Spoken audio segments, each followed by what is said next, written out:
Mon Ramadan ma foi avec Badr Chbil.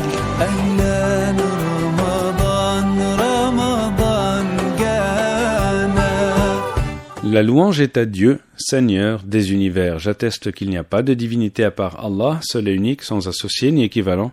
Et j'atteste que Sayyidina Muhammad, sallallahu alayhi wa sallam, est son serviteur et son messager. Mes très chers amis, les fois précédentes, nous avions parlé des meilleures actions durant la meilleure période du meilleur mois. La bienfaisance envers nos proches, nos parents, notre famille, nos voisins et nos collègues. D'ailleurs, si nous réfléchissons à tout ça, nous allons trouver un dénominateur commun dans tous nos rapports avec les gens, et c'est un des comportements essentiels du croyant, c'est la modestie. Une modestie qui va embellir nos bonnes actions, notamment celles de Ramadan, et illuminer notre personnalité. Alors, pour bien prendre à bras le corps ce sujet, vous pouvez commencer par ouvrir un dictionnaire et voir ce que ça signifie. Eh bien, la modestie, c'est la modération, la réserve et de la retenue dans l'appréciation de soi-même. Le prophète sallallahu alayhi wa sallam nous dit par rapport à ça, les êtres humains sont tous les fils d'Adam, et Adam a été créé de terre. Tout ça pour nous pousser vers la modestie. Par rapport à la foi, la modestie, eh bien, ça consiste à rapporter tout bien à son véritable auteur, qui est Allah subhanahu wa ta'ala. Reconnaître son bienfait, son amour et sa générosité. Un exemple simple, je peux me poser la question, j'ai pu jeûner ce mois de Ramadan, j'ai pu lire le Coran, j'ai pu prier, j'ai pu donner des aumônes, eh bien je n'ai pu le faire que parce que mon Seigneur bien-aimé me l'a permis, me l'a facilité, et m'a ouvert en grand les portes de son amour et de sa miséricorde. Pareil pour les bons comportements, pour les bonnes relations avec mes proches, avec les gens autour de moi et toutes mes bonnes actions en général.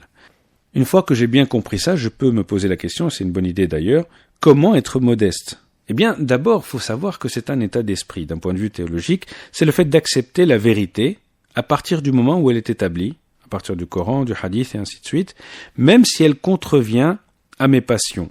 N'oubliez pas que le prix du paradis, c'est l'écart entre ce que l'ego, l'âme, veut et ce qu'Allah veut.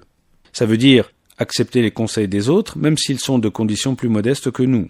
Et l'exemple pratique, c'est quand quelqu'un nous dit « ce que tu fais n'est pas bien, parler de telle manière des gens, c'est pas bien ».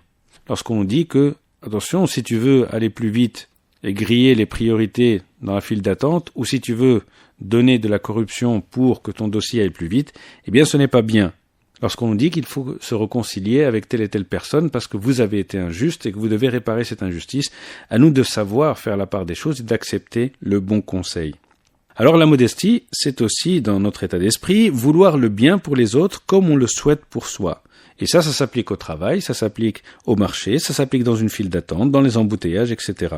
Ça demande beaucoup d'efforts, vous allez me dire, vous avez tout à fait raison, mais n'oubliez pas que l'on parle de grandeur d'âme. On parle des hauts niveaux de foi dans ce monde et dans l'au-delà. Et le prophète sallallahu alayhi wa sallam nous dit par rapport à ça, jamais une aumône n'a rien diminué d'une richesse dont elle est tirée. Quand quelqu'un pardonne, Allah ne lui ajoute à cause de ça que considération et puissance. Et chaque fois que quelqu'un se montre modeste par amour pour Allah, et non par crainte ou par veulerie, Allah ne fait que l'élever davantage. Alors en pratique, mes très chers amis, ça implique aussi de ne pas juger les gens, de faire la différence entre un acte répréhensible et son auteur. Refuser, détester le péché, mais agir avec empathie, miséricorde, parfois même être triste pour l'auteur de ce péché. Et à nous de profiter de Ramadan pour nous remettre en question, pour nous repentir et pour préparer notre avenir. Et ensuite, n'oublions pas notre passé lorsqu'on considère les gens autour de nous. Et à nous de nous montrer patients et d'aider, tout comme des gens ont patienté et nous ont aidés sur notre chemin auparavant. À nous de faire ça en gardant bien à l'optique les nobles valeurs du mois de Ramadan et ce qu'Allah nous demande à travers l'exemple de son prophète sallallahu alayhi wa sallam.